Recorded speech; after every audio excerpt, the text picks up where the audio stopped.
so many friends back to the club, and I want to thank Helen Batten for welcoming everyone here in grand Scottish style. So a hand for Helen.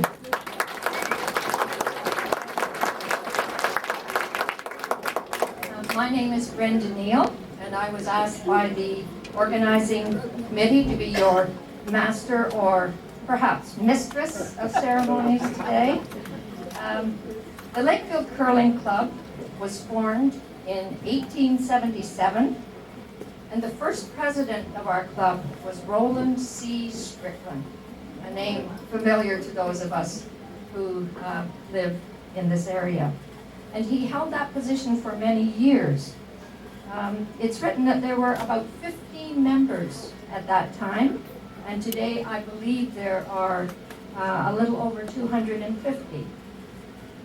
I'd like to call, first of all, on our current president, Norm Raines, to say a few words. Thank you. Good afternoon, everyone. Once again, I would like to welcome you to the 125th anniversary of the Lakefield Curling Club. But first, I would also like to thank Sally Grand and her committee for organizing this great event.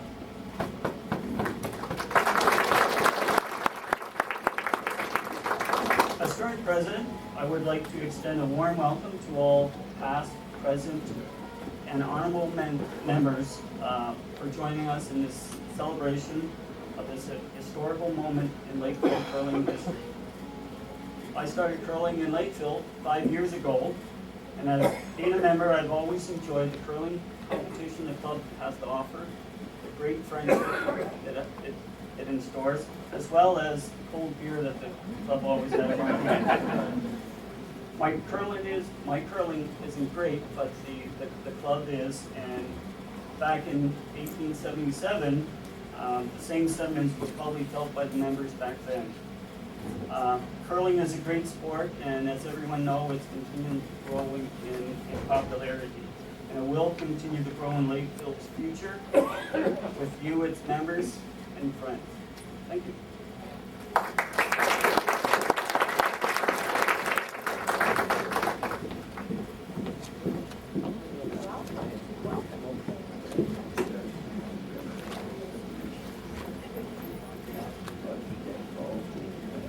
We're honored to have with us today quite a few of our elected representatives, and I'm going to ask each of them to say a few words. First of all, I'm going to call up Peter Adams, who is a member of federal parliament. Peter, I know that you're quite an athlete, because the last time I saw you was on TV crawling through a tube. Remember that last week? So I thought then, I wondered if maybe you should just take up curling. Think about it, Brenda. Brenda, thank you very much. And President Norm, and Your Honour, Reeve Ron, Reeve Burt, Warden Ron, I should have said, and MPP Gary, and I haven't really looked around as my other elected colleagues who are here. I'm really pleased to be here. Brenda said I should take up curling. Now, I have to say, first of all, that I have curled, but the curler in our family is Jill, who is here. There she is. And you should know that we lived for 3 years in a fly-in mining town, and I at the time was very busy doing various things. I don't know why that is in my case. So Jill became a member of the curling club in Shefferville, in northern Quebec on the Labrador border. And the only thing I remember, and I don't know what she was doing there about this, is they used to have lunch meals, which began on a Friday night. Councillor Mary, I see you here, excuse me. They began on a Friday night, and they finished at 5 or 6 o'clock on Monday morning. And they went on continuously at that time. Now, Jill said she was curling, Brenda, but I don't know. First of all, it's a game with wonderful, wonderful tradition. And the thought of people in Lakefield curling in 1877, like I think we really got to get our minds around this. I mean, of course, the Trent Canal wasn't here. The village of Lakefield was was very isolated, I would think, in those days. And the idea of people curling, I assume outside and in various locations, and ultimately, by the way, under a bridge here, but that could only have been after the Trent Canal was finished. That they could have had the shelter of the bridge. And then later in the old rink and now in the present rink. But the idea of those people in those days curling and enjoying themselves is a wonderful, wonderful thought. The other thing that it makes me realize, and Brenda asked me about my association, some of you may know I don't say it very often because Gary normally picks up on it. My field of research was snow and ice, so he talks about skating on thin ice and snow jobs. Okay, Julie? I got that. So I normally don't mention this, but I should here because one of the things that we used to study was ice on lakes. And I think we all know here that normally if it's a nice, calm, cold night when the lake freezes, you get black ice. And some years that lasts, so you can go skate on the lake and it's beautiful. You know, the snow is blown off it, and those are black ice years. And by the way, years in which fishing in the following spring is very good because the light gets into the lake and there's lots of photosynthesis and oxygen is produced. Other years, again, those of you who snowmobile know, snow falls, it slushes, and you get the white ice on the top.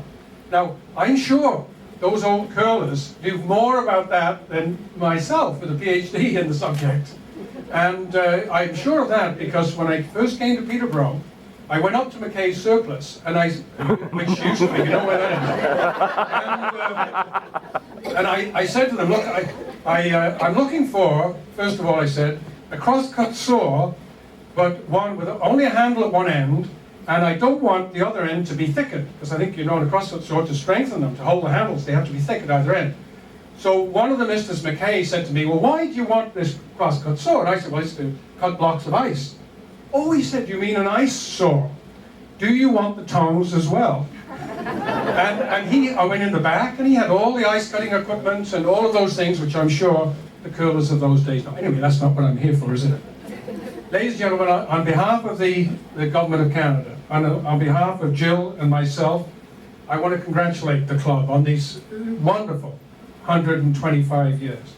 I think this sort of continuity is a very, very special thing in our community, and going back to the pioneers and to ourselves, winter activities have always been particularly important. They are things which keep the communities together in those days, particularly at the most difficult times. So I want to thank all of you who keep the club going today, thank all of those who've maintained the club in the past. Congratulations on your 125th anniversary. And can I present Noam with these? No.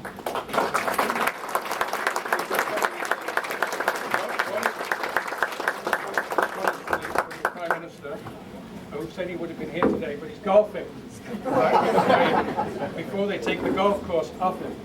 And thank you. Okay. Thank you, Peter. Next is our Member of Provincial Parliament at Queen's Park, and Gary Stewart. In reading a little bit in the book, The History of Curling in Ontario, I found out that in the late 1800s, the Otonabee Curling Club of Keene was a hotbed of curling. And with a name like Stewart, I asked Gary when he came in if perhaps he was a curler, and I'll let him tell you. Thank you very much, Brenda. Good afternoon, ladies and gentlemen. Let me bring greetings on behalf of the province of Ontario and the government of Ontario. I just want to inform Peter, because I very seldom ever pick up on anything, but the tongs he was talking about, Peter, are not those little ones that you put it in glass. It's the big ones that you load them on. Just wanted you to know that. Anyways, thank you very much for allowing me to come out and be part of this celebration. I sometimes never know whether to say happy anniversary or happy 125th birthday. But certainly if you look at what the curling club, I'm sure, has contributed to this community over 125 years is phenomenal. Brenda asked me if I curled, and yeah, girl back in high school, which was only a couple of years ago. Schoolboy curling back then. But when I found out that you had to keep a broom in your hand all the time, no way. I'm not big on brooms, so I just decided I better get out of it. So anyways, on behalf of the province of Ontario, let me just present this if I can. On behalf of the government of Ontario, I congratulate the members of the Lakefield Curling Club on the occasion of this fine occasion's 125th anniversary. Thank you for your contribution to the building of a better community through sport and sportsmanship. May the future bring further accomplishments in the signed earning each premier. There's also one for myself. So congratulations, best of luck, and I hope you're kicking around for another 125. Thank you very much.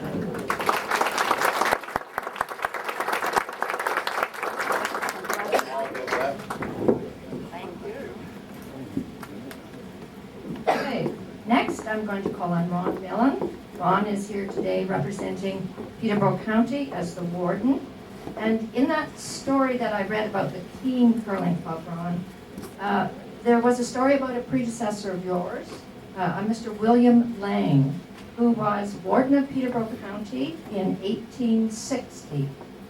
He did not like the cast iron stones with which he had to play. And so he set to work, and by long hours of tedious labor, with the help of his children, who applied the sandpaper, he fashioned the first real curling stone ever used in Keene. So, people, now we know where to turn when we need new curling stones. It'll be to the warden.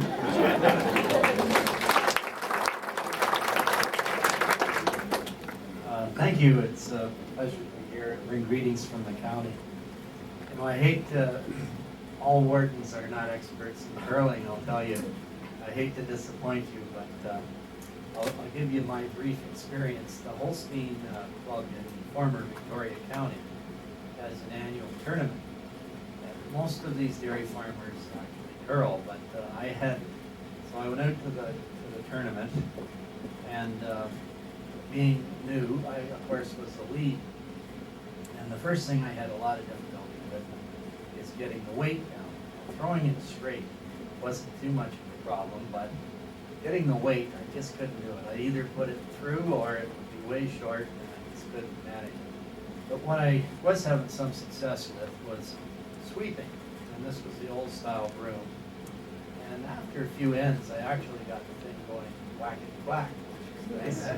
So, and we used to have about 30,000 bales a day at that time before gone, and so I thought I was in pretty good shape, unlike now. And I just kept at this, and it didn't seem that hard, but it was working up a sweat, that's for sure.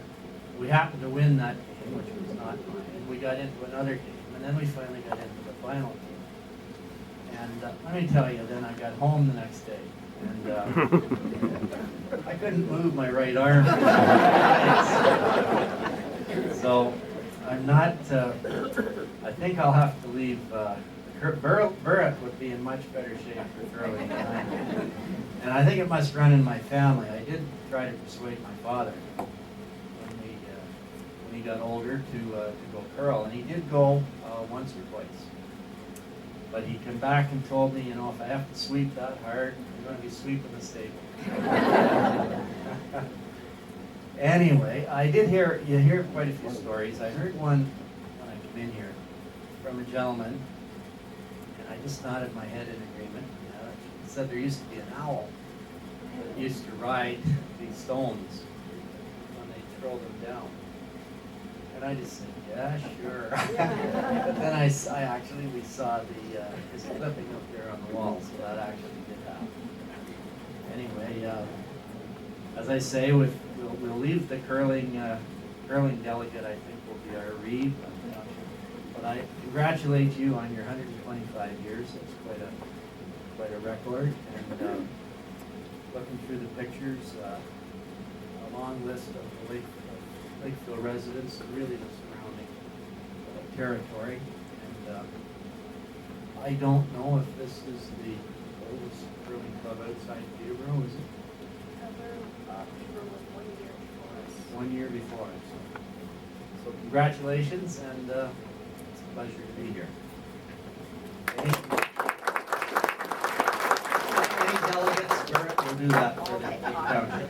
Thanks. Thank you, Ron. And Burritt Reed, Burritt Mann, who is Reed of Smith Ennismore Lakefield. I asked Burritt when he came in if he was a curler, if he had any curling stories. And he said, well, not really, but I said, I was really pleased that he wore a Scottish tie for us. He said that his mother was Scottish, so he should know a little bit about curling. Thank you very much, Brenda, and I certainly want to congratulate the club on 125 years. I feel that that's really remarkable, and best of everything for you in the future as well.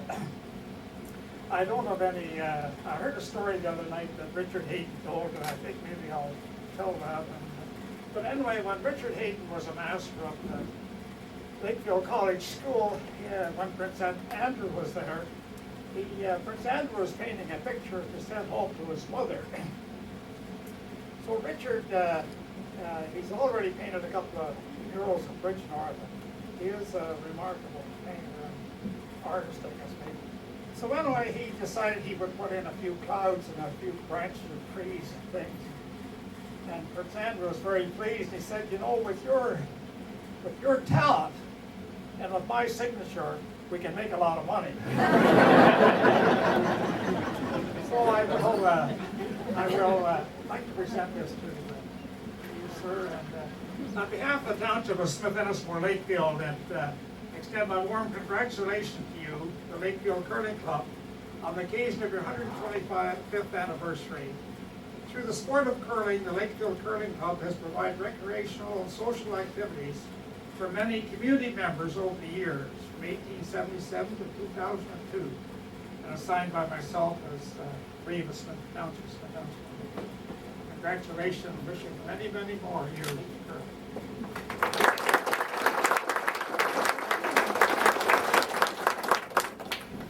I also want to recognize Mary Smith, who is the representative of the ward of Lakefield on the Smith Ennismore Lakefield Council, and we're glad you're here too, Mary. In speaking of politicians, many of us here today will remember well one of our own, William C. Grant, or Lawyer Grant, Bill Grant, Reeve Grant. Bill also ran for provincial parliament, or maybe it was federal, I'm not sure which. He was very instrumental in the development of this club over the years. We're presently, you can see up there, in the Grant Room. And if you look over to my left on the wall there, you'll see Bill taking in all of today's events. We're sorry that Mark wasn't able to be here today as well. If Bill were here, no doubt he would have some very crusty comments about all these speeches. He'd rather be curling. In an article in the Peterborough Examiner around 1972, it tells of a time when he was chairman of the Sir Sanford Fleming College Board of Governors. He was trying to line up other members to attend the college's open house, at which local, federal, and provincial elected representatives were to attend. Mr. Grant himself is curling Friday. It's the only Bonspiel I've been to this year, and I'm damned if I'm going to miss it, not even for the federal representatives. Now, I'm pleased to introduce Art Kavanagh, who is here representing the Ontario Curling Association. Art's from Peterborough, and he does have a bit of a Lakefield connection from, you know, his wife Pearl here, and mother-in-law, father-in-law. Yes, so we'll pass it over to Art. Thank you. I have to make one comment on one of the speakers earlier. He said that he was sweeping very hard in the third game and his right arm got sore. I think most of you have curled, and when that third game comes home, if I ever went back to my wife and said, This arm is sore because I've been sweeping very hard. That would be the end of the discussion. The OCA has very strong ties with the Lakefield Curling Club, and it's a pleasure to be here. I hope that these ties will continue for many, many years. And it's my pleasure, Norm, on behalf of the OCA, to present you with a plaque that says, "Congratulations to the Lakefield Curling Club on the occasion of your 125th anniversary." Thank you.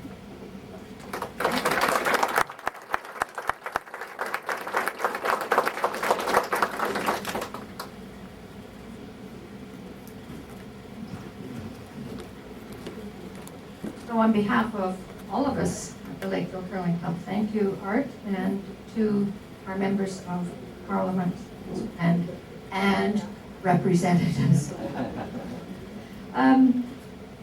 We hope you'll take time to look over displays and pictures. Checking out the displays, you'll find some familiar names from the area represented.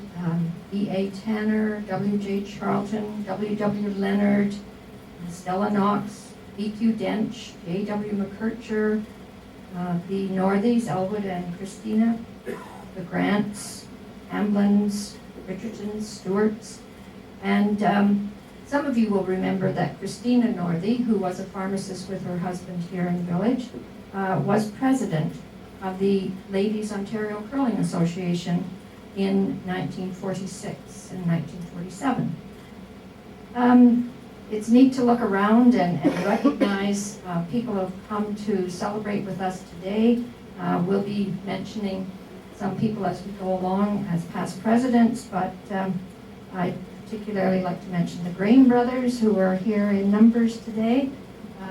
George here, who we think probably may be the oldest member of our curling club, and we're glad you're here, George. Phyllis Hamlin, Dorothy Spargo, Irene Anderson, Cora Hendren, Paul Seams, and many more that I'm sure I'm missing as we're going around. I was interested to learn especially about two particular artifacts that are here, and one is a medal that's in the middle of the second row of the display cabinet, and it is a Royal Caledonia Curling Club medal, which is a district medal. It was won by the Lakefield Curling Club versus Camelford in 1892, and Mr. J.W. Ridpath presented it to the Ladies Club at the 1942 At Home, along with a gold medal, the men, that had been won by the club in 1888 at the Royal Caledonia Club in Toronto. The gold medal is not here, but the ladies have preserved the silver medal. The other artifact is on the table that you should take a look at, and it is an original invitation to the 3rd annual At Home in the Town Hall, Lakefield, Friday evening, April the 12th, 1918. Dancing, cards, Peterborough Opera House Orchestra, tickets $1. Proceeds will be devoted to patriotic purposes. And it is signed by D. Morrison, Secretary, and that would be your dad, Phyllis? Please? Could have been. D. That would be an uncle, or an aunt, an uncle. Amen. These yearly social events took place in the spring. They were held in the Memorial Hall from 1960 until the late 40s. There were speakers, entertainment, cards, presentation of trophies, lunch, and they were attended by both men and women. There's an account of the 1942 At Home in the Peterborough Examiner, and it's dated April 11th, 1942, where this Mr. Ridpath was the guest speaker, and it sheds some light on our early history. Note what's happened.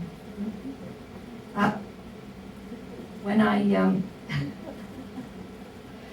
am reading this, you should note that he's talking 1942, so that when he's talking the present rink, It is the rink that was on Holborn Street, just over here, that would be kind of behind the Dixie Lee on the opposite side of that block.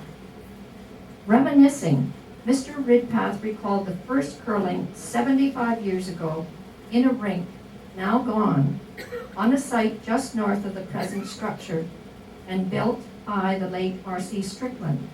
It had only one ice and was built on 18 inches of sawdust. When hockey was played, the whole ice was used and then reflooded. And he said, with his tongue in his cheek, the ice was always perfect. After the structure collapsed, a permit from the government allowed play on the canal for 2 years, which had its drawbacks in a blizzard. From there, the club played several years in the main exhibition building up at the fairgrounds until the present rink was put up. And there again, he's talking about the Holborn Street rink. In 1947, discussions began with the Lions Club about the use of the hockey rink for curling, and curling continued there through the 1950s. Discussions and planning for the present curling rink began in 1955, and the first curling began here around 1962. The first members and directors of the corporation in 1958 were Archie Stewart, Harold Hamlin, Jack Bunday, Everett Sloan, Walter Walker, William Grant, and Arnold Grain. The first board members in 1961, Archie Stewart, Ralph Beavis, William Grant, Jack Pulsine, Harold Hamlin, Mrs. Grace Davis, and Arnold Grain.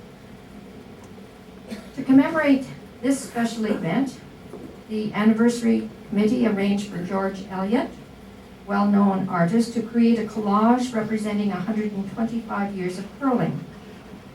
George has his own special anniversary today. His 40th wedding anniversary is happening right now, so he couldn't be here, but we do want to thank him for his artistic efforts.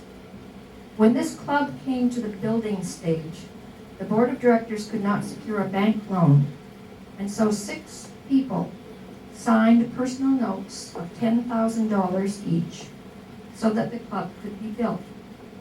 And they were Archie Stewart, Harold Hamlin, Howard Manchester, Everett Sloan, William Grant, and Arnold Grain. And from all of us here today, we say thank you.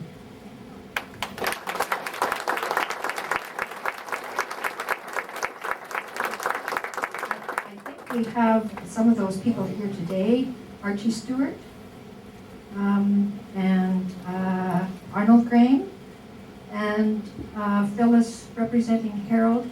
Would you 3 people please come forward and you can officially unveil our commemorative drawing.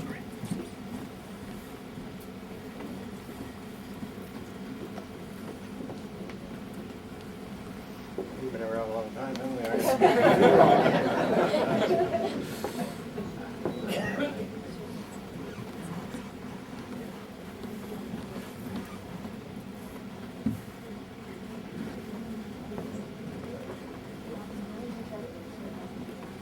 When you're ready.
Thank you.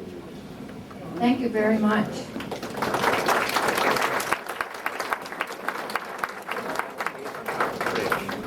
I should let you know that these prints are for sale afterwards, and people at this table will be pleased to take your money. It's now time in our program to recognize our past presidents. Some of you will have noticed on the way in, there's a new plaque in the vestibule for those people who have been president since this club that we're in today was planned.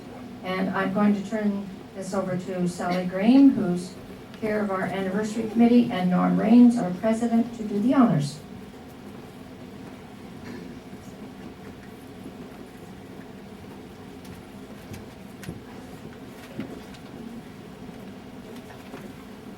As I call the past presidents, if they are present, would they please stay remaining at the front so that we can take a picture afterwards, please? Archie Stewart, come forward, please. Harold Hamlin, and if Phyllis would come forward to represent Harold. Jack Pulsine.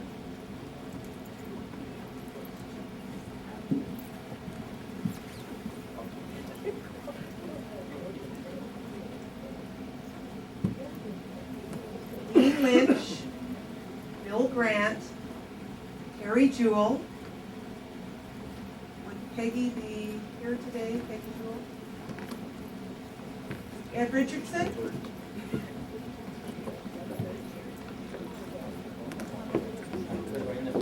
Bob Fall, and if Fern is present.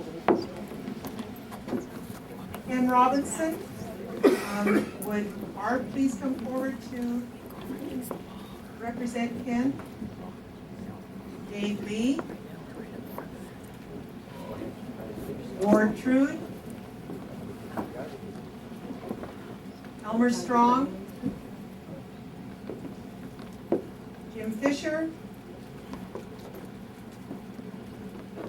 John Good. Bruce Brotherton.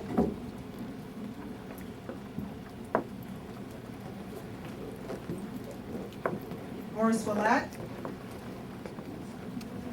Len Sage. Jerry Fusil. Russ McBride. I want you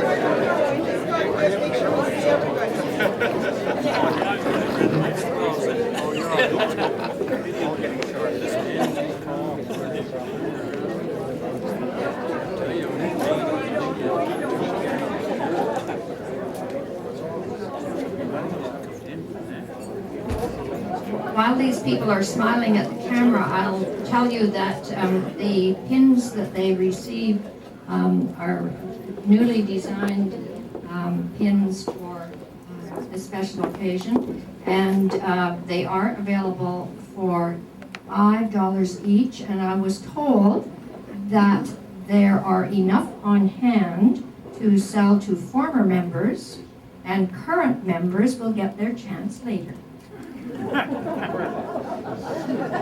Of our club, as you can realize, the curlers in the beginning were the men.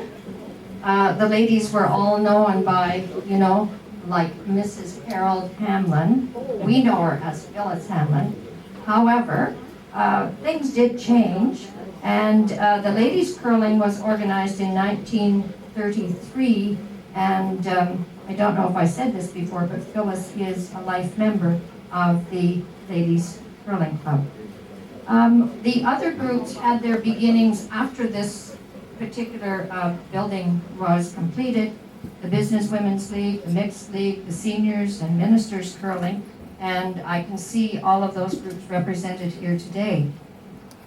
As a club, we have not done a great job of recording and preserving our history, including pictures, trophies, and other memorabilia. And it's my hope and challenge to all of you that this become an objective of our curling club members in the future. The Lakefield Historical Society is also in the process of collecting information and memories from long-standing residents, but all sorts of topics. Harold Trude is here today representing them, videoing this event, and at their next meeting on November the 9th, the topic is the Lakefield Curling Club. Oh, I'm sorry, Madam Smith. It is the 7th, November the 7th. And I know they're welcoming any curling club members who have memories of the curling to come out to that meeting and share them. Over the years, this curling club has been very fortunate to have many generous sponsors. Businesses in the area have supported our bonspiels for years, and we sincerely thank them.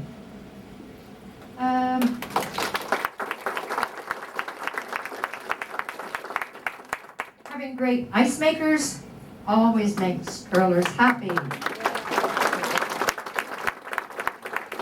You can tell by that response that we have been known to have some of the best ice in the area, thanks to people like Fred Parcels, Red Graham, Mr. McIsaac, although I can't remember Mr. McIsaac, and Beverly Graham, who's here, along with help from Tim Taylor, Alan Graham, Randy Wilson, Red Graham, and others. And by the way, that discussion about the owl on the curling stone, that was Red's owl. We also want to extend our appreciation to Linda Parcels, who has worked hard on our behalf for many years.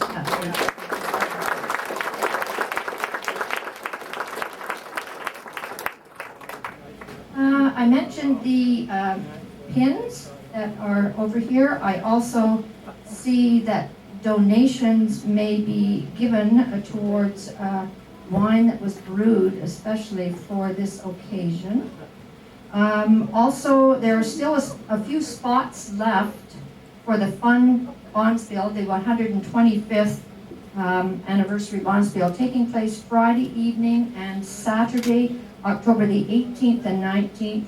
This bonspiel is open to all past and present members and their spouses, and you would see Don Dunn, who will wave his hand at us for information. And I think they also have some clothing for sale, and of course replicas of the George Eliot print. Thanks to all who shared their pictures and memorabilia for this event. I think Sally spent her summer holidays copying pictures. There's a wonderful pin collection up here at the front to take a look at. And we also thank Griffin's Greenhouse and the Village Florist for the flowers that decorate our club today. And that, I think, wraps up the presentation section of our open house. We hope you'll help yourself to refreshments and wine and cheese and vegetables and so on.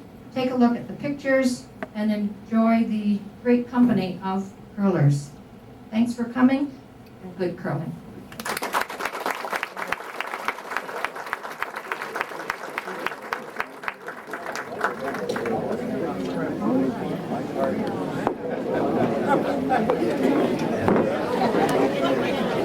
Corner right across from Harold will know where it is, right across from where Harry Pearson lives. Oh, yeah. Dave Northey lives on the farm, right across from Harry. Yeah. And that's where I was born. Oh, is that right? No, next door, wasn't it? I'm sorry. On Dave Northy's? Oh. Yeah, Dave, well, it was Dave, I don't know, yeah. Mm-hmm. What the heck was his father's name? Wally Northey. And his sister Lenore was married to Sharon Pearson. Yeah. Yeah. Mm-hmm. Okay. And when did you move to Lakefield, actually? Did you go to school in Lakefield, or did you go to Smith School in Smithtown? No, I went to school in Lakefield. Uh-huh. Oh, yeah. I came to Lakefield when I was about 3 years old. Okay, roughly. and you started school on the old school up there? Yeah, I started school up here, and my first teacher from September to December was Mrs. Gordon Northey, Okay. Butch Northey's sister-in-law. Uh-huh. And then at Christmas time,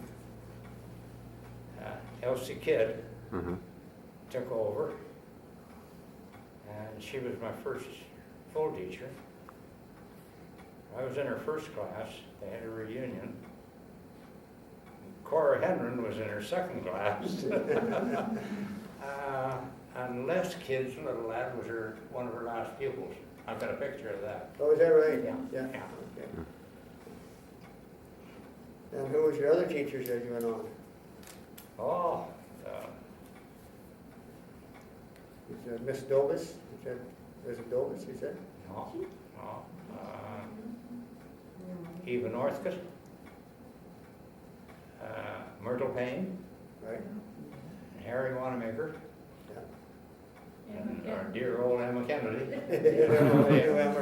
yeah. already Yeah. talked about her anyway. Oh, yeah, right? yeah, no. Yeah, And Tom Chaplin. right, right. And Tom was off sick for a while, and Gene Redpath came in and filled in That while would Tom was be, in hospital. Gene, that would be Jimmy Redpath. wife? Yeah, Yeah. yeah, Okay, yeah. okay. And did you go right clean through to grade 8 or 10 or 12, or what did you do? No, I was in grade 6, in grade 7. And my mother died in April of Okay, Walter. 1929. Excuse me, Walter's got the, Yeah, he's no, here, no, gonna no, get the that's speaker. fine, go ahead. Okay, Let her go. and you were telling a lot of stories when I was away here, Oh, I aren't know, we were just chit-chatting away there, you? yeah. So after you went to school, what was your first job? Do you remember that?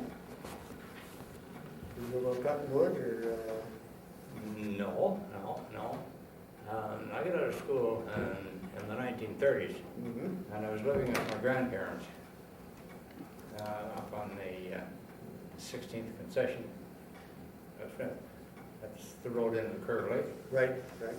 And he said I had to go to school, and I said, I've had enough of that, I'm not going any longer. And he said, well, if you're not going to go to school, you're going to work. You're not going to sit around and do nothing. So then during the Depression, there was thousands of men in Peterborough on welfare, and the city of Peterborough came up and bought from my grandfather all the wood on one lot, and they built a couple of bunkhouses and cook shacks. Right. And anybody that wanted welfare had to come in there and cut wood. If they didn't want to cut wood, they weren't going to get no welfare. Right. So then my grandfather got the contract for drawing the wood out. We sold it to them right at the stump. Yeah. And we had to draw it out and pile it along the road, and the piles are 8 feet high and 150, 250, 300 feet long. And Tom Dowdy used to come in with his truck and draw it to Peterborough. Right. So that's what, after that, for a while I thought, by God, I'd have been better off going to school. Took a while to sharpen you up, eh? Oh, yeah. So what did you do after that, after the, Well, there was still no work around. So,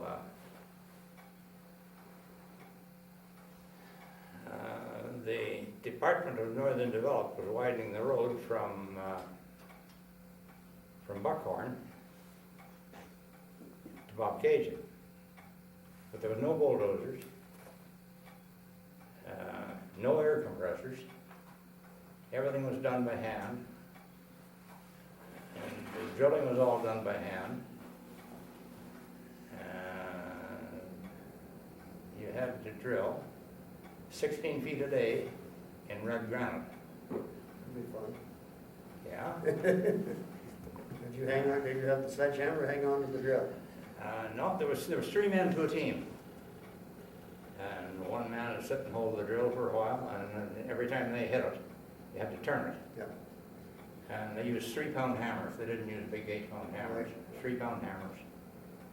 And we always had a little bit of money in there, a little bit of footage in the bank, just in case. If you didn't feel like working, you could always draw on the bank. Draw on the bank. So that's where Harold Trude's uncle was superintendent in there. Okay. Uncle Mel? Yeah. Yeah. So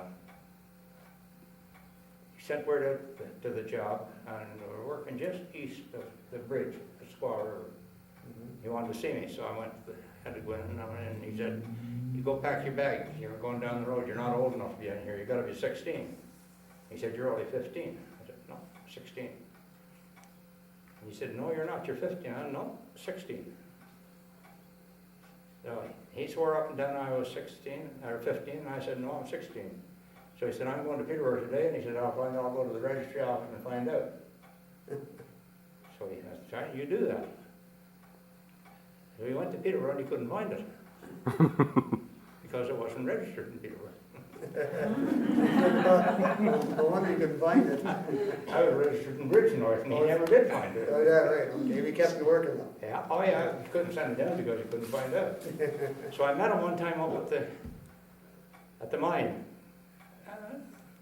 He said, he said, "It's all over now." He said, "I'd like to know." He said, "Just for the fun of it," he said, "when you worked back on the Department of Northern Development," he said, "Do you remember the conversation we had about your age?" And I said, "Yeah, I remember it very well now." He said, "How old were you then?" I said, 16. Were you lying to him or what? Were you lying to him or no? Oh, right through my teeth. And so then what did you go on to do after that? Oh, I've worked at quite a few jobs. I worked lumber camps. I worked wood camps. I worked farmers. I worked farmers for $15 a month in your ward. Yeah, it was a good pay. Yeah. Yeah, lots of money to spend those days. And then, old times really started looking up. I got a job with Mackenzie King. What were you doing with them?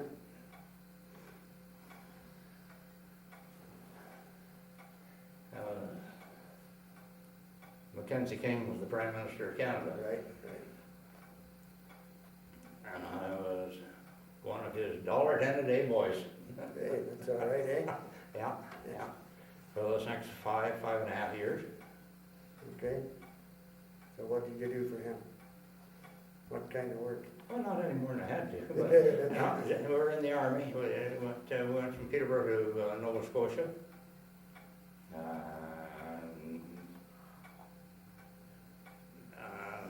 The unit picture is over there on the table. Yeah, we have some pictures that Harold has brought along tonight, so we'll all look at them when we're finished here. It was with the engineers, and we built the work camp. Right, in Peterborough? Did you? Nova Scotia. No, Nova Scotia, okay. Yeah, built the work camp, and when we finished up, the whole 3rd Division, 30-some thousand men were there. Yeah. And then shipped across to England, and the white ship, the Stratheden, is the one I went over on. And I was over there for 4.5 years. And the SS Ile-de-France is the one I came back on. She was about twice the size of the Stratheden, and there was 10,000 troops on that boat coming back. And the cookhouse never shut down. It ran continuously. 24 hours a day. Yeah, 24 hours a day. Yeah. It was quite an undertaking, wasn't it, eh? Yeah. Did you take your basic training in Peterborough at that time? No, Peterborough wasn't open then. Oh, was it not? No. Okay. No, we did our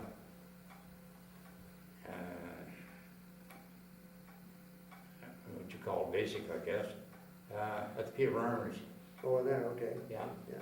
joined in August of 40 and pulled out of Peterborough and at Thanksgiving time Right. in 1940. Right, right. And we stayed in Debert for about 10 months. Yeah. And then across the way. Yeah.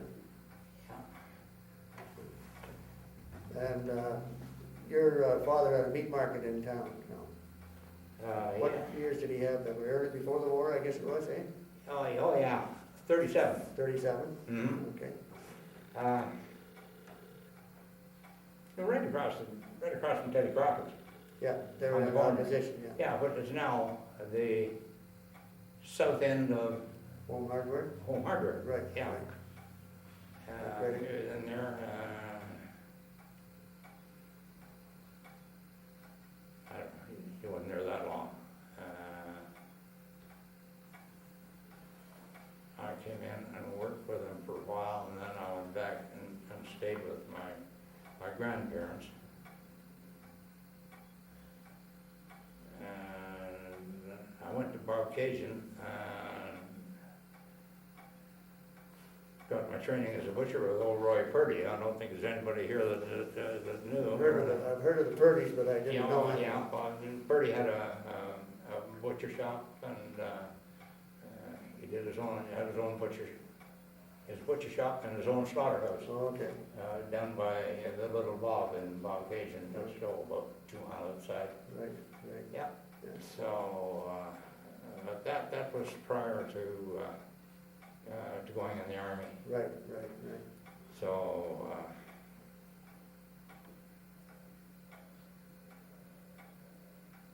come back in 45 and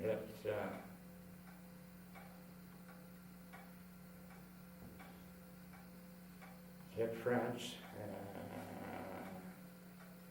44, and the bridgehead was about 6 miles in the channel. Okay, yeah. And rode in and through Caen, through the Folly Gap, through Belgium, Right. Holland, Germany. When the war ended, I was at Bremen in northern Germany. Yeah. You weren't injured when you were in the war at Dal, were you? No. Couldn't find me. Yeah, you hit well, did you? Yeah. And you are a descendant of the Nelson family, I believe, and how does that come about? You told me last night what it was pretty quick. Okay. My grandmother was a granddaughter of old John Nelson. Okay. Your grandmother Trude? Yeah. Okay. Yeah. Well, John Nelson came here, and then my grandmother's father, Sam Nelson, was born on the Nelson homes. I don't know where it is. Gord Kidd. Mm-hmm. Was Gord related to you or not, Yep. Harold? Mm-hmm. Okay. Gord Kidd knew where old John Nelson's cabin was. And like everything else, he was always going to show me, and I was always going to go up, and he was going to take me over and show it to me. Now it's too late. And it's too late. Yeah, yeah, yeah. We always do that. Yeah. So, and then, I think when Sam Nelson got married, his farm, I believe, was the one where the dentist Doc Gibson lives today. Okay, yeah. Mm-hmm. That's the one Gordon Lake owned. Yeah, the one that Gordon Lake, yeah, Yeah, yeah. right. And then he sold that. I don't know whether he sold that to Gordon Kidd's father, to Hugh Kidd, Mm-hmm. or not, but that's where Gordon Kidd's father lived. Yeah, owned that place. yeah, okay, And then he built Victoria Lodge. My grandfather built Victoria Lodge, okay. which is where the private hospital was. Yeah, And that's where my grandmother lived right, up until she was married. And then after she was married, she and my grandfather, they had a house. It was down, some of you will remember and know where Doc Gassel lived. Okay, in between Dr. Gassel's and Betty Holmes, there's a little, there was a tennis court. And my grandfather's home was where that tennis court was. okay. And his slaughterhouse is straight down the street and in behind the Juliana's Plaza. Oh, in behind, okay. Yeah. Actually outside the village. Yeah. Yeah, And the only reason I know that, Bill Stabler used to take Jerry and Jack down and watch us for a walk every Sunday. right, And he took us out and all the way in through there and there, and he said, "You see all those logs along there on the ground?" And yeah. He said, "That's where old Billy Trude had his slaughterhouse, slaughterhouse." is that right? Yeah, yeah, yeah. Yeah, right. So what sports did you play? Did you play a little hockey and baseball, or? Oh, baseball, not too much. Never got into it. There weren't the leagues then that there are now. Yeah. You used to call it the Haywire League. Yeah, we heard tell of it there, so who all was in the Hayward League? Lakefield and Buckhorn? And Oh, Lakefield and Buckhorn, Curve Lake, and Warsaw. There was just a good league. yeah, darn good league. Yeah, it's just. Did you play against the Gill boys? They were pretty rough. Did you play against them? I'm sorry? The Gills, did you play against them? Oh, yeah, Harry and Ted. Yeah, yeah. Yeah, yeah. They were kind of rough, I understand, so I've been told. Oh, Harry was a good skater. That's what Yeah, the only thing is he never learned to stop. they very down, eh? Yeah, they have a good end in the rink, but right out to the end. Oh, he had a lot of fun those days. Yeah. You were telling me last night that your, was it your mother or used to walk across the river to? My grandmother. Your grandmother? Mm-hmm. There's a dentist lives in the house today. No, not anymore, but I think that's the way. Well, he used to. Yeah, Okay. And then where Jack Randall lived, okay, yeah. next door to that, Hamilton's? The Hamilton family? no, Jack Randall lived, the Hamiltons were in where the dentist lived. Yeah, okay, Yeah. yeah. Okay, and next door, Jack Randall lived there. I think And before that's that where was your Tom Sullivan. grandfather used to live. Yeah, yeah, Tommy Sullivan. yeah. Yeah. Yeah. You're speaking on Block Road from, Yeah. running from the river up to the Highway Yeah. 134. Mhm.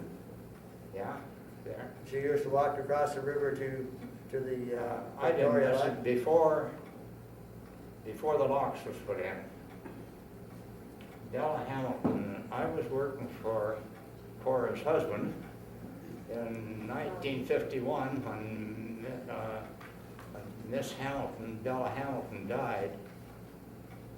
And she said that she used to walk across the river and they wore long dresses and she'd hike her skirt up to her knees and they could wade across the river in the summertime, before the channel was dredged. Yeah, right, before. And she'd walk across and play with my grandmother, and then the next day my grandmother would walk across the river and play with her. Yeah, And she was 90-some years of age. yeah. Good age. Oh, yeah. And you were talking about when they had when they built the bridge previous to the one that's here, that you had to go across the dam, so you were telling me something about that the other night, about going across the dam, turning left at where Claire's Foster's graduates and going down across the dam. Now, then, see, there wasn't as much room out in front of our the old bridge, the old steel bridge. Yes. Something quite similar to the one that's up at Jones Point. Right, right. The old steel one, just below the bar house.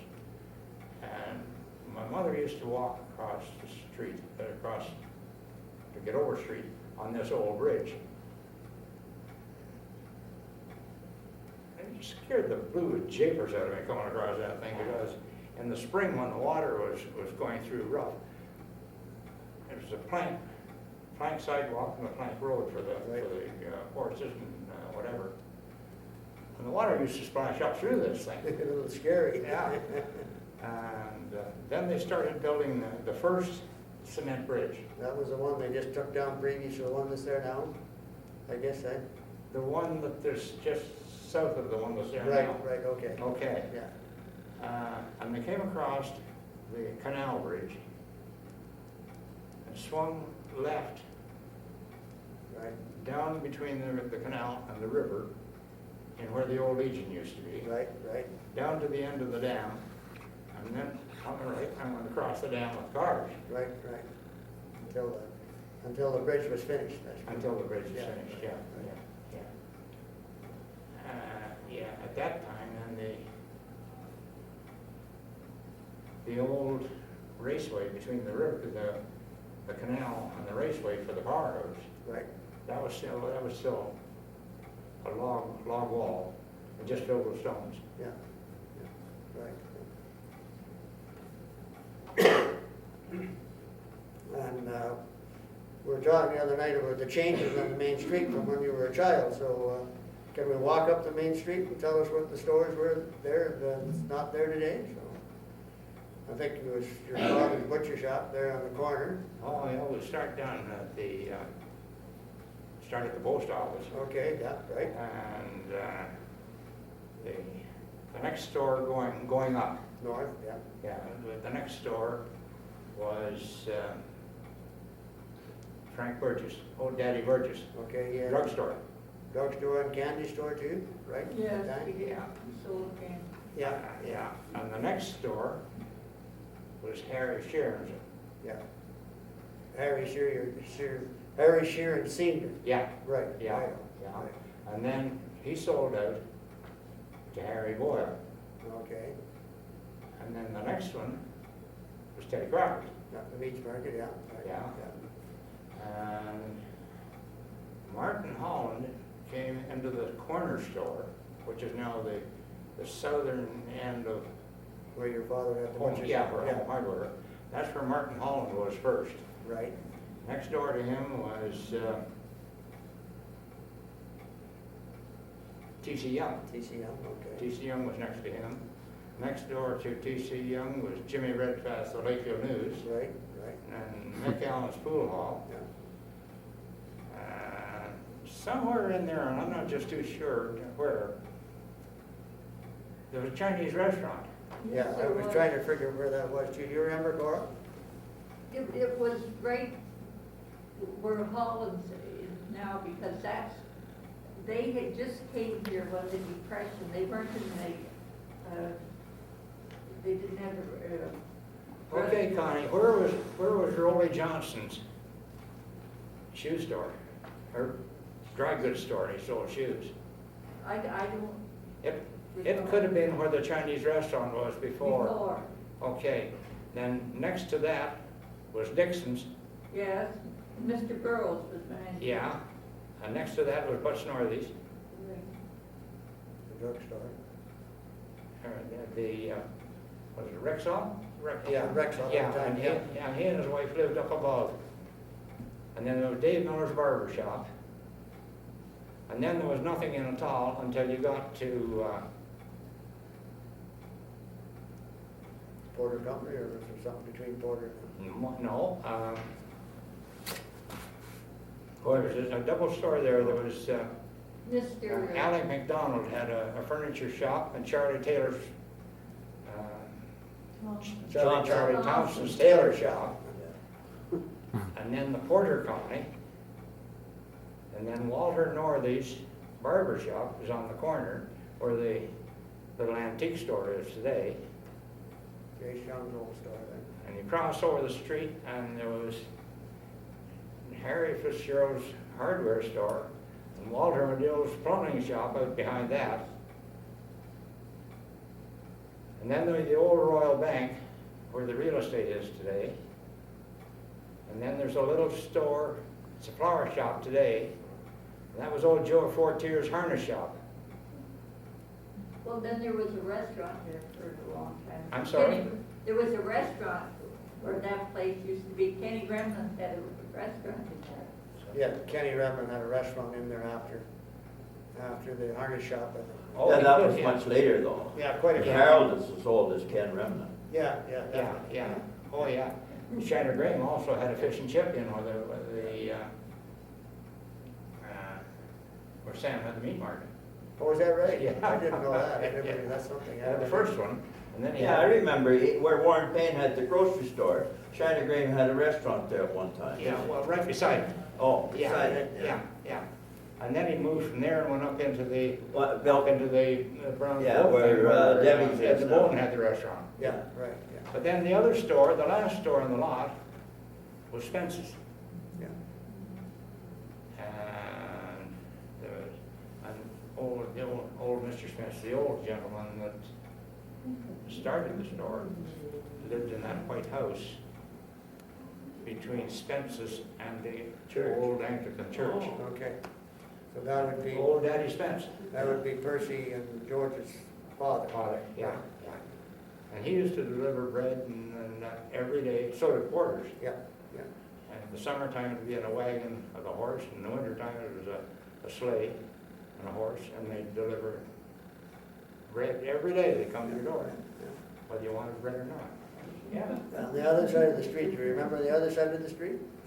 Leonard's Hardware on the corner there, and go on up from there? Yeah. Leonard's Hardware was on the corner, but half of it, the part where the dishes and that are now, that was the old Queen Street Theater. Yeah. And then there was the little shop where Ron Hall had TV place. Right. It's a country place, they call it now, so. Yeah, I don't know what it is now. I Yeah. think the doors are on. Yeah. Then somewhere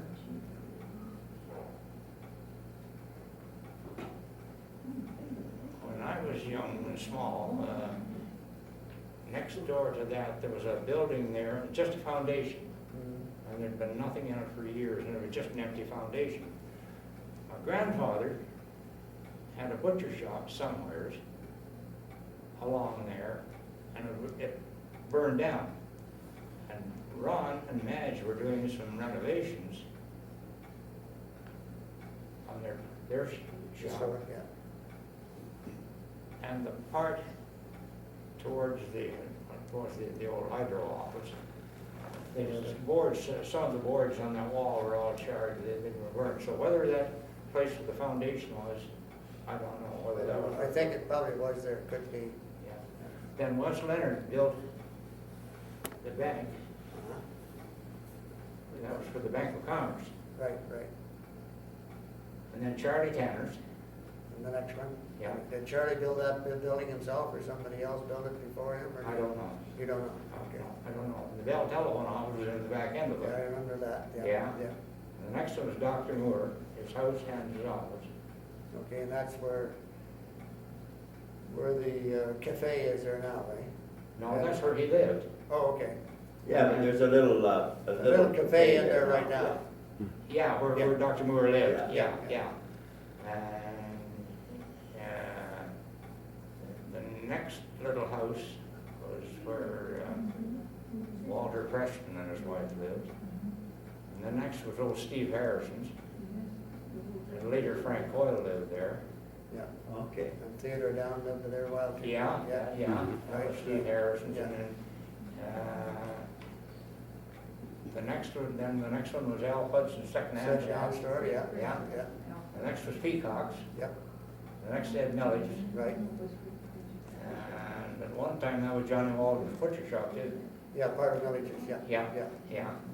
And then Henron's, George Henron and Charlie Hunter had the livery barn and the furniture store where Millage's is today. Right. And where the post office is, was Leahy's Hotel. Which hotel? Leahy's. Oh. Okay, don't remember. Big old Hummer hotel. And Did it, Claire And then- Chittick. Claire Chittick had his truck stored in part of it, and Johnny Sabatino had a taxi beside it. Oh, yeah, okay. And then it became a garage, did it not, Harold? Don Lloyd have a garage there later? There was a garage here, Don Laird, Lloyd. Don Lloyd? No. Oh. You see, Did the hotel burn down or what? oh happened? yeah, no, that burned down coming in off of Queen Street. There's Earl Edwards, Barney Edwards had a barber shop. Oh, yeah, we That's just, Barney's first barber shop was in that old hotel. oh, okay. And I don't know whether it was in Elsie Kidd's room or what it was, anyway, but anyway. After the place burned down, we went down here, we were poking around, going through the ashes, all cooled down. Yeah, big old hoppers, the big ones, Big pennies. big Canadian 1 cent piece. Dug them all out of the ashes and wiped them off, took them over and stuck on the gum box with Joe Porter's. And all kinds of gum to shoot. Oh, yeah, he put the run on us, so. It's hideous. Enough of that, yeah. I think I'm pretty sure that Don Lloyd did have a gas service station, because I have seen a picture. Oh, of it. wait a minute, yeah, but no, before that, Harold Hopkins had a gas station there. Oh, okay. Yeah. Do you remember that, Neil? No, I don't. I just vaguely remember Don Lloyd having a And then service Don station. Lloyd, after Hoppy left, Don Lloyd came in and had a car lot there. Yeah. Right, okay. But the hotel was gone then. Was it? Oh, yeah. The night that hotel burned, the fire was so hot and so intense that it cracked the windows in the Royal Bank across the street. It must have really been going. And a friend of Cora's, Claire Connell's father, was the manager, Yeah. G.G. Connell. Oh, is that I right? remember that fire so well, because they thought my Uncle Dave's house would go. And, you know, they brought the kids over and all their precious things, and the fire pieces it was really dangerous because of the what do you call them, the pieces of wood were flying through Cinders? the wood and they were on fire. And I can remember he brought the Madeline door over and different things. Well, he remembered his gun and his curling. That's why they Had to laughed have about that. it. First came the children, and next came the gun, and then came the curling rod. Well, when would the dairy have gone in there then, Harold? Who would have built the dairy there? George Graham? Yeah, I think it was.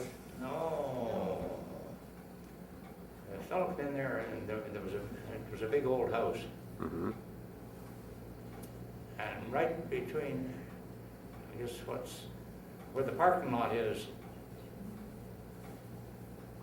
today, there was With the post office there. oh, Parking lot there for the post office. yeah, Was that where the yeah. big- There was a little brick building there. Sam Charlton had an insurance office there. Yeah. Right? I With remember. Sun Life steel sign on the side of it. Yeah, Yeah. and then where Foster's Garage is today, Right, yeah, that was Mick Kennedy's livery barn. okay. Doc Kennedy was a vet. And did Johnny Sabatino at one time have a livery out of there too, along with Doc Kennedy, or are we just down the street? No, Johnny had his garage was right in beside that little house that's beside the post office Oh, okay. today. Yeah. One time Emsley used to make badminton birds or some darn. Yeah, I think somebody told me, Yeah. that's Oh, where yeah. they used to make it, was it? Yeah. Yeah, right. Well, that house where Bruce McConnell used to live, that long, narrow house, that looks like a building that's been there for years and years. What was that? Who was that, Harold? You know, Where they made the badminton Oh. birds. Oh, That's an old. Yeah, That's I been- don't know. That place has been. What the heck was his name? The guy come in from Millbrook before the war, put a bakery in there and had a bake shop in there. Bill.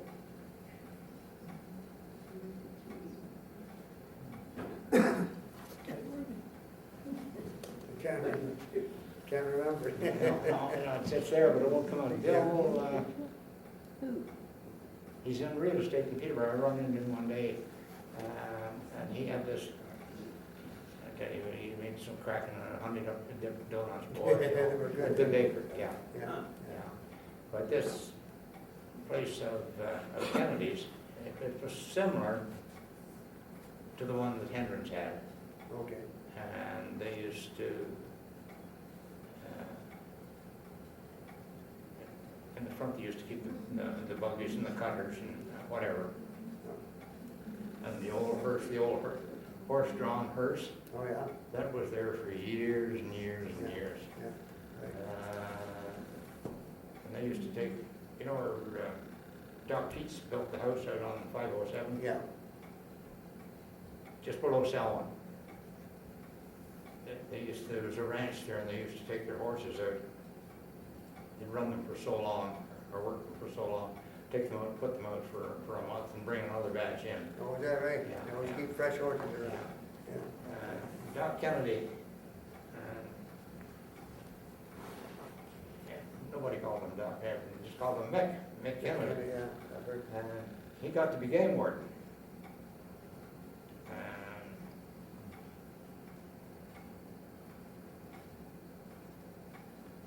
Sometime in the 30s, my grandmother looked out the window and she said, "Oh, we're in trouble. There comes Dr. Kennedy up through the field."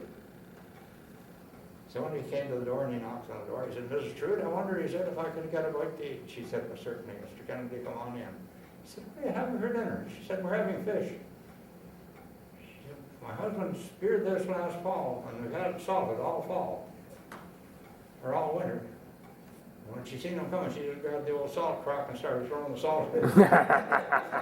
Make sure it was salted. Yeah. It was still warm when before she put it in the pan. But that building land that you were talking about, that old building next to the post office, Mhm. well, I understood that it was a jail at one time. I don't know, was it ever a jail, do you remember? Which was that? Where That- That old building, Beside the- next to the post office. Oh, the little building. Yes. Yeah. Is that true, or? was it ever a jail, did you know, Michelle? Not in my time. Like, I don't remember it being a jail, but Not that I know of, and from it could have where I been. read that. I know. When you said little building, it sort of jogged memory a bit. When I said Harry Fitzgerald's hardware store was on the corner and Walter Badill's plumbing shop was in the back, there was a little lean-to between the hardware store and the Royal Bank, and that was old Billy Casement's first post office, and I've got a picture of it. Which one's that? The little building that's the flower shop now? No, Oh, in the hardware store. it was just built onto just a little lean-to onto the side of the hardware store, Oh, between the okay. hardware store and the bank, or what is now the real estate. Would Billy Casement be an uncle of yours or cousin? Yeah, yeah. Your uncle? Uncle or a cousin of your dad's? No, I don't know. He was married one of old John Nelson's daughters. And this is where they got the Yeah, name off yeah. the cemetery of Casement Lane. Oh, okay. Well, Elizabeth and I ran into a chap from Alberta. We didn't run into him, he came to the house to visit us 2 years ago. That's it better than run over, wouldn't it? Oh, you're darn right. Ron Nelson. And he wasn't one of Sam Nelson's family, but Sam's brother, Thomas Joseph. He built where the chicken place is behind the fairgrounds, where old John Blakely lives. Okay, Okay? yeah. Later on, Alan Gill and Richard Yeah, Simpson. yeah. That was TJ Nelson's home, and Ron's father left Lakefield and went down near Windsor before he left there and went, he came back to Lakefield and then he went from here West. to Saskatchewan. But Ron's in Calgary and he's really into this genealogy, but I'm running on his good graces a lot of the time because He probably knows more than you. oh yeah, this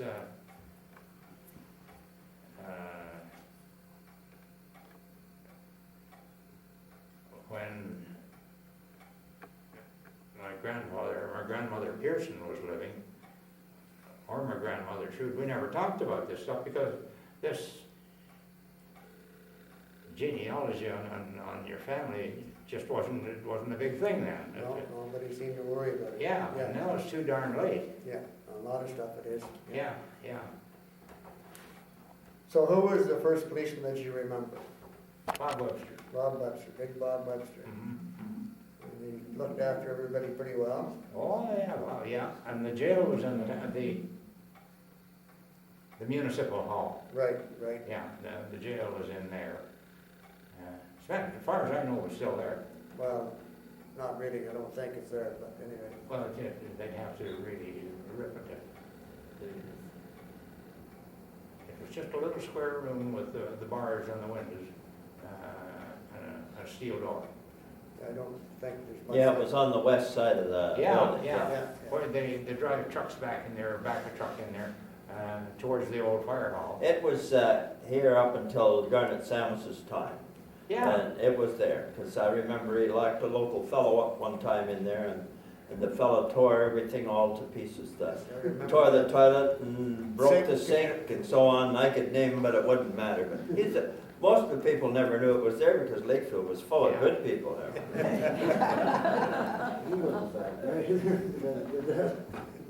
Bob never arrested anybody. No. And he was a big man, about 6'2", an old First World War vet. And he just walked down the street, and if anybody was misbehaving or had a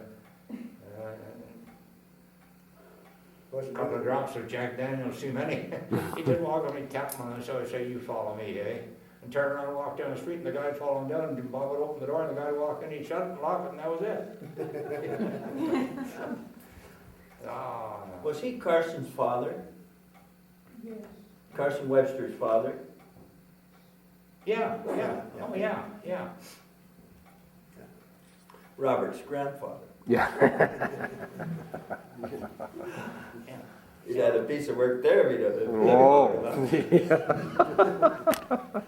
Oh, yeah, Who was the next policeman that you remember?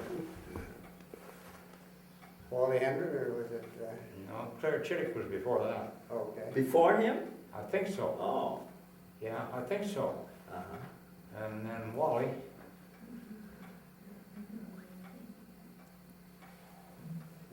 Was Garnet after that, or do you remember? Well, Wally joined the, I may have that, I don't know, I may be wrong on that, Neil, I don't know.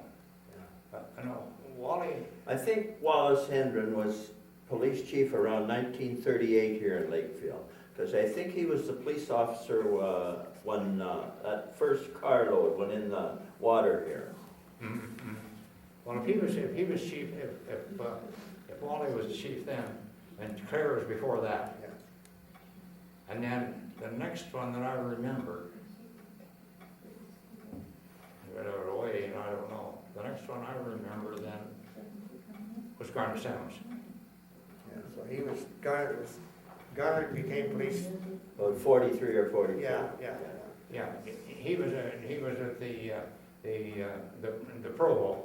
Yeah. The Army Provo, in the exhibition grounds in Peterborough. Yeah, right. Yeah. Well, And then he come to Lakeville after after they closed it up. I guess, yeah, I don't know. Yeah. I don't know either. I wasn't, that wasn't in operation. When you were there. Oh, no, when I was around here at all, no. We went straight from Peterborough to DeBerg. Right. Yeah. And then,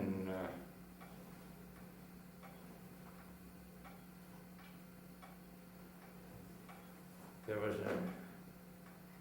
an English chap Yeah, Foster? Yeah, Foster, I think it Was was. it Foster? I think so, Yeah. He used to patrol up and down the street. He wore white gloves. I can't Oh, remember. that might have been He wore Whitall, white gloves. wasn't it? That was Whitall then, I Yeah. think. Yeah, Foster was before that. Yeah. Foster, that would be Whitall. He was the. Yeah, Foster was here Yeah, before. Foster Whitall. was That's the one, before- yeah, yeah. Foster was before Whitall. Yeah. That's right. And after Whitall was Price Morris. Yeah. Uh, On from there. no, Price Morris was before Whitlaw. Yeah. Where- He was after Foster. Yeah, I think so. Yeah, anyway, Yeah. he Yeah, was there, okay. yeah. And then,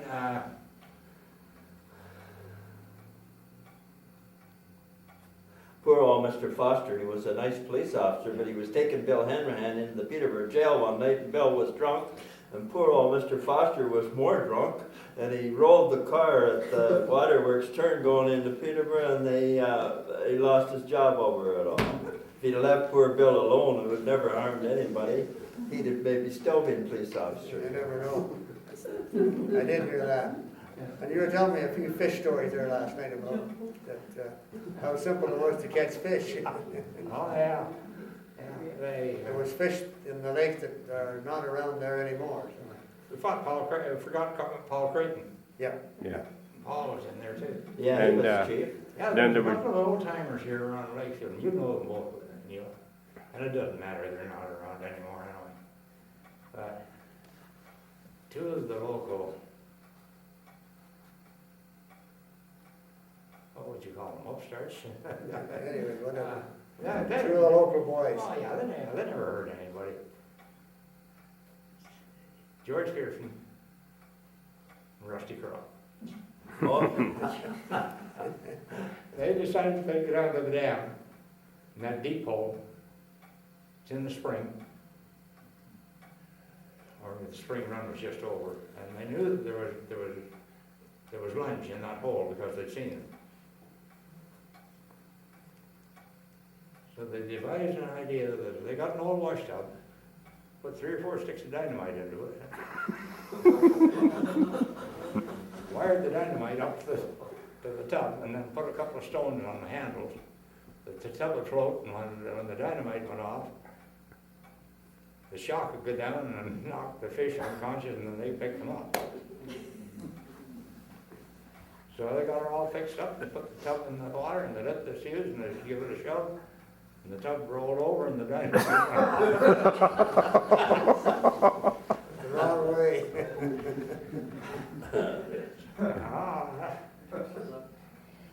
And they got a few lunch out of it, didn't they? Yeah, we got a darn thing. Poor fishing, very poor they fishing. lost a tub. No. And you were telling me that the different fish in the lake, that they're not there now, they were herring and stuff like that around here? Oh, yeah, it used to be, and I don't know, Neil or Harold might know about this, some of the rest of you,